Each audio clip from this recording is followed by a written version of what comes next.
So why write tidy code? Because it just makes your life easier and better for everyone who is going to be remotely involved with your code. Um, when you're first starting off, people may think that like writing and typing the code is a hard part. But as you get more experience, you actually realize that engineers spend vastly more time reading the code that already exists so you understand what's going on, and then fixing code that you've already written rather than actually writing brand new code, right? And like that number only increases the more and more senior you get. And so it's so much more, it's so critical, and you'll hear me say this probably ad nauseum. It's so critical that when you're programming, that you understand your thought process. That I always say that computers are really, really good at doing very precise problems. They're horrible with ambiguity, right? Whereas a person, if you say, "Hey, can you just kind of do this?" They might or may not understand what you mean and try to put something together. If you tell a computer, "Can you kind of do this?" the computer will just say, "No, I can't. I can only do one precise thing, and if you don't tell me what to do, then I'm either not going to do it or I'm going to do it wrong." Right? And so writing good, clean code is also a really good way for you to make sure that you understand kind of what you're doing and you understand the logic behind it. Writing good code is also just a sign of professional maturity. You could be, a really, really thoughtful person, but if you write someone an email or a letter or an article and you misspell words, you have bad punctuation, etc., it just makes you look like an amateur, right? And so as you kind of as you go forward in your career, a lot of this will become habit. But writing good, clean code is also definitely a sense of professionalism. Like when other people look at your code and they feel like it's very bad code, like a lot of times people just rewrite it for you. But that's not a good thing, right? Like you want to feel like you want to be someone who kind of writes clean code that other people can at least understand and is usable and will respect.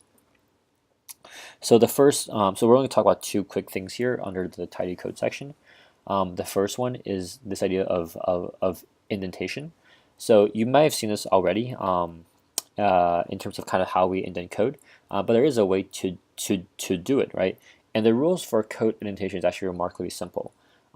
It's just the three main rules are: one is if the line before you ends in an open curly brace, like so line 4 ends in an open curly brace, then line 5 is indented by 1 unit.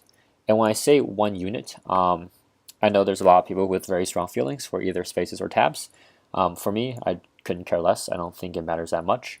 The only thing that I ask is that you be consistent, right? So if you're going to use tabs everywhere. If you're going to use spaces, use spaces everywhere.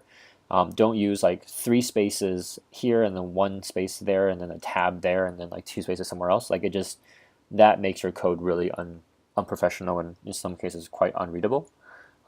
So feel free to pick the ones that you want and then just go for it. If you want to use spaces, I think 4 spaces is fine, 3 spaces is fine. 2 is kind of getting a bit dicey because it's a little bit hard to tell just by visually by looking at the code. Usually I think 4 spaces is a good rule of thumb, or a single tab, up to you, but just be consistent, right? And so when I say 1 unit, it just means, in this case, it just means 1 tab or one or 4 spaces for that matter. Okay, so once again, if the previous line of code ends in an open curly brace, like line 4 here, then it means line 5 is going to be indented by 1 unit. Okay. Line 6 ends in an open curly brace, so line 7 is indented by 1 unit. Okay. Line 9 ends in an open curly brace, so line 10 is indented by 1 unit, except unless it's a closed curly brace. If the last character in the line is a closed curly brace, then it means you unindent or you deshift by 1 unit. Okay, and so that's why if I look at line 6, line 6 ends in an open curly brace. Line 7 is indented. Line 8 is indented. Line 9 is not indented because line 9 starts with a closed curly brace. And so the reason why we do this is now if I look at line 6 through 9, it's very clear that line 6 through 9 is a container for like a snippet or a subsegment of code, and that subsegment of code exists in lines 7 through 8, and the container starts on line 6 and ends in line 9. Okay. And so if your previous line of code does not end in an open curly brace or start in a closed curly brace, then you keep your code line indented at the same level as the line above it. That's it. Those are the only 3 rules in an indentation JavaScript, right? If your line ends in an open curly brace, then you indent the next line by 1 unit. If your line starts with a closed curly brace, then you de-indent by 1 unit. And the third rule is, otherwise, your level of indentation for your line of code should be the same as the line above it. Okay, so that's why if I look at this page here, on line 4, it ends in an open curly brace, so line 5 is indented by 1 unit. Line 6, because the previous line did not end in an open curly brace, and line 6 does not start with a closed curly brace, line 6's level of indentation should be the same as line 5. Okay, line 7 then is indented because the last character is an open curly brace, and line 7 should be indented by 1 unit relative to line 6.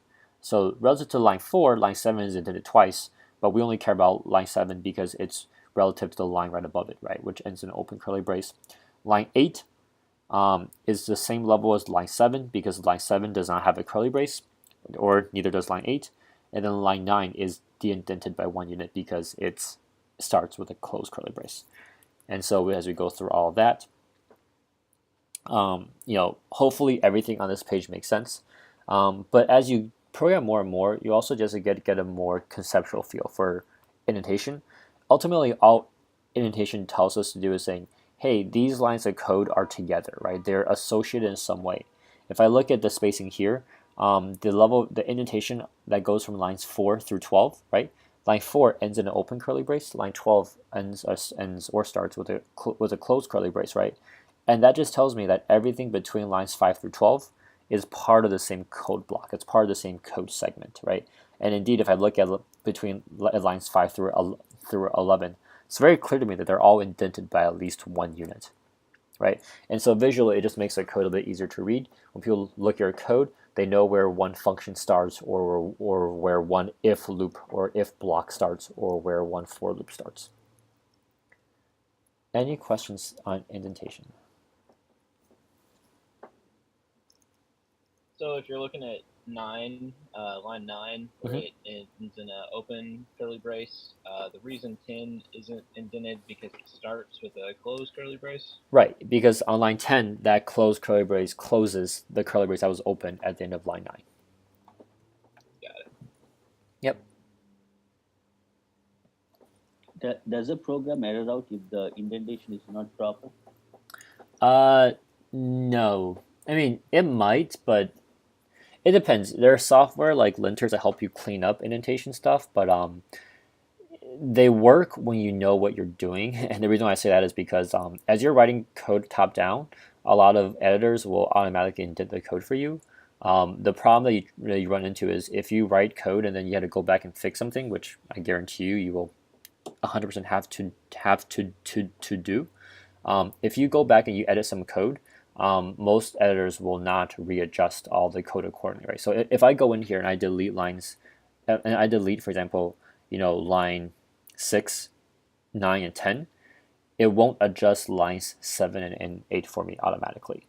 And so even though some software may do it for you automatically or let you know when there are errors, it's best for you to really understand what's going on in case a computer doesn't catch kind of all the human errors, if you will.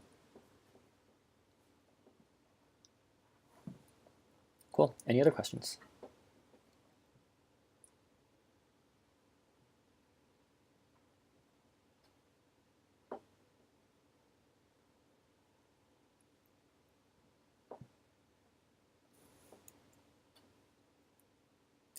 Cool. The last thing we'll talk about is variable naming. So variable naming it's more of an art than a science, I would say. We'll give you some rough guidelines, but you'll see people do a variety of things. JavaScript uses camel case when defining variable names. Camel case, as you can tell, based on the word camel case, what it does is it lets you basically put together multiple words together into one variable name. And what camel case says is you don't capitalize, or rather, you capitalize the first letter of every word except for the first word, right? And so here on line 2, I've had this variable called my favorite place. I've capitalized the F and the P because they're the first letters of their words, but I didn't capture the M and my because it's the very first letter of the first word, right? So camel case just means capitalize the first letter of every word except for the first word. And the reason why I do this, or why this is good, is because what this also does is this also gives me the opportunity to like kind of let me be really clear around like which words are in this variable, right? Like if, for example, if the P was capitalized and also the L in place was capitalized, then I would read it as my favorite P lace, right? And so it also reduces it also, when you use camel case, it also reduces ambiguity because you're making it very clear where one word starts and where the next word ends. Usually, like when you write like on bigger projects, it's bad to use ambiguous variable names. So don't just say, let x equals this or y equals that. And the reason why is because if you imagine a page where you have a ton of variables, if everything's just x, a's, y's, z's, etc., it becomes super unclear kind of what numbers or what variables you're looking at, right? Instead, if possible, always use variable names that describe the value. So here on line 8, we create a variable called current temp. There's a camel case, right? The C is not capitalized, but the T is.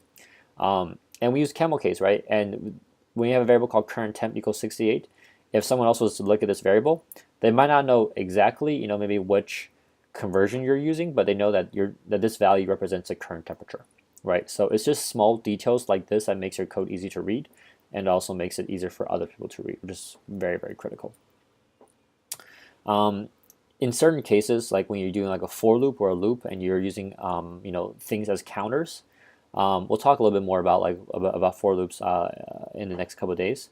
But in these cases, it's fine to use very short variable names, almost by convention, because people understand that, hey, this is a for loop. I'm only using this I variable inside this for loop, and therefore I want to be very straightforward about what I'm doing.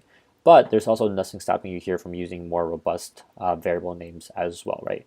So whenever you have doubts, err on the side of using a more descriptive, more robust variable name. Oh, sorry, didn't mean to end it. The last thing I'll say here is that capitalization does matter, right? So even though camel case may seem like a nice convention we want people to use, just know that when you capitalize words in different ways, they also have very different meanings, right? So don't create variable names in which everything is in caps lock, because that means you're creating a constant. And then also, if you capitalize the first letter in your first word for a variable name, in JavaScript, usually what that means is you're defining or using a class. We'll talk about classes when we talk more about functions, but essentially a class, is a very distinct thing in JavaScript. And so if someone sees a variable in which the first letter is capitalized, their automatic thought is going to be, oh, great, you're using a class. And you might just said, oh, I misspelled, my variable name, right? And so those two are very dangerous and very conflicting things. And so you want to just be careful that you do use camel case as like the default option going forward. And we'll see some examples of classes within the next couple of sessions. Any questions?